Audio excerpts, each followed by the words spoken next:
അവർ തലപൊക്കി ദണ്ഡാരത്തിൽ വഴിപാടിടുന്നത് കണ്ടിട്ട് ദരിദ്രയായ ഒരു വിധവ 2 കാശ് ഇടുന്നത് കണ്ടു. അവൾ, ഈ ദരിദ്രയായ വിധവ എല്ലാവരെക്കാൾ അധികം എനിക്കിട്ടിരിക്കും. നമ്മളൊക്കെ പണം കൂട്ടി വെച്ചേക്കും. ഒരു പാവപ്പെട്ടവൻ ഒരാൾക്ക് ഒരു നേരത്തെ ആഹാരത്തിന് കൊടുക്കാറുണ്ട്. ഒന്ന് ചിന്തിച്ച് നമ്മുടെ ജീവിതം എങ്ങനെയാണ്? നമ്മൾ കൂട്ടി വെച്ചിട്ട് എന്താണ് ഗുണം? അത് നെല്ലിപ്പം ഞാൻ മഴ കണ്ടുകൊണ്ട് ആരെങ്കിലും തുണി വെയിലത്തിടുമോ? വെയിൽ കൊണ്ട് എന്ന് പറഞ്ഞതുപോലെ നമ്മുടെ ജീവിതത്തിനൊരു അടിസ്ഥാനം ഉണ്ടാകണം. നമ്മൾ കൂട്ടി വെച്ചിട്ട് 4 അടി മണ്ണേ ഉള്ളൂ. ആരെങ്കിലും ആ മരിച്ച സമയത്ത് ആരെങ്കിലും നമ്മളെ കൊണ്ടുപോയി മറവ് ചെയ്താൽ നല്ലത്. എൻ്റെ സ്വഭാവം ഇതാ പറഞ്ഞത്. ആരെങ്കിലും വാടക എടുക്കാതെ ആരെങ്കിലും കുഴിച്ചിടും, അല്ലെങ്കിൽ എന്തെങ്കിലും തിന്നും. അതുവരെ നമ്മൾ ഉണ്ടാക്കി വെച്ചത് ആർക്കാണ്?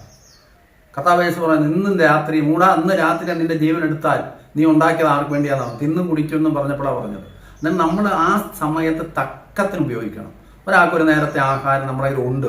അയ്യോ നാളെ എന്താന്ന് പറഞ്ഞിട്ട് കൂട്ടിയിട്ട് നാളെ തമ്പുരാൻ നോക്കും. കാക്കകളെ നോക്കി വിതയ്ക്കുന്നില്ല, കൊയ്യുന്നില്ല, കളപ്പുരകളും നിറയ്ക്കുന്നില്ല.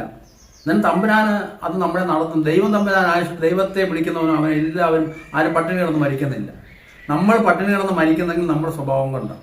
അതായത് നമ്മൾ ദൈവത്തെ മറന്ന് നിൽക്കാതെ ദൈവത്തിൻ്റെ സന്നിധിയിൽ ദൈവം തമ്പുരാൻ നീ എൻ്റെ നാമത്തിൽ ആർക്കെങ്കിലും ഒരു ഗ്ലാസ് വെള്ളം കൊടുത്താൽ പ്രതിഫലം കിട്ടിപ്പോയെന്ന് സത്യമായിട്ട് ഞാൻ നിങ്ങളോട് പറയുന്നു.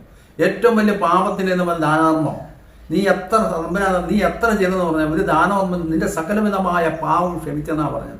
നമ്മളെ ജീവിതത്തിൽ അവർ പറഞ്ഞ ദണ്ഡാരത്തിൽ ഇടുന്ന എല്ലാവരും ഇട്ടു. എല്ലാവരും സമർത്ഥമായി അവിടെ ഇട്ടതും മോട്ടിച്ചതും പിടിച്ചു വലിച്ചതും അതിന് മന്ത്രം എല്ലാം കൊണ്ടിട്ടു. പക്ഷേ തമ്പുരാൻ തലമുക്കി നോക്കിയപ്പോൾ വിധവയായ സ്ത്രീ അവിടെ കയ്യിൽ ഇല്ലായ്മയിൽ നിന്നും എല്ലാം എടുത്ത് സ്വരൂപിച്ചാണ് ആ 2 വെള്ളിക്കാശ് ഇട്ടത്. അതിനെയാണ് തമ്പുരാൻ പറയുന്നത് എല്ലാവരെക്കായി അധികമായി ഇട്ടെന്നാണ് പറഞ്ഞത്. അതായത് നമ്മളെപ്പോഴും ചിന്തിക്കേണ്ടത് എന്താണെന്ന് പറയും, മറ്റുള്ളവർക്ക് വേണ്ടി കരുതുന്നവരായിരിക്കണം. നമ്മളെപ്പോഴും മറ്റുള്ളവർക്ക് വേണ്ടി ഒന്ന് കരുതി നോക്കി. നമ്മൾ ആഹാരം കഴിച്ചിട്ട് ചിലവർ കണ്ടിട്ടുണ്ട് ആഹാരം കൊടുക്കുമ്പോൾ നമ്മുടെ ഒരു താഴ്ന്ന ജാതിക്കാരൻ താഴോട്ടിരിക്കാൻ പറ്റും. അതല്ല, ദൈവം പാവപ്പെട്ടവനെ പണക്കാരനെ ജാതി ഭേദമില്ലാതെ എല്ലാത്തിനും മാനവ കുലത്തിൽ മരിച്ചടക്കപ്പെട്ട കുരിശിൽ തൂങ്ങിയ ഒരു മനുഷ്യനാണ് യേശു തമ്പുരാൻ. എല്ലാവരും തുല്യനായിട്ട് കണ്ടു. ആ തുല്യത നമുക്കും കൊടുക്കണം. കാര്യം അവൻ അന്നത്തെ ആള് ഇന്ന് ജാതി വ്യവസ്ഥയിൽ അവൻ അങ്ങോട്ടല്ല. ദൈവം തമ്പുരാൻ എങ്ങനെ നമ്മളെ നിന്റെ അയൽക്കാരൻ നിന്നെപ്പോലെ നിന്റെ അയൽക്കാരനെ സ്നേഹിക്കണം.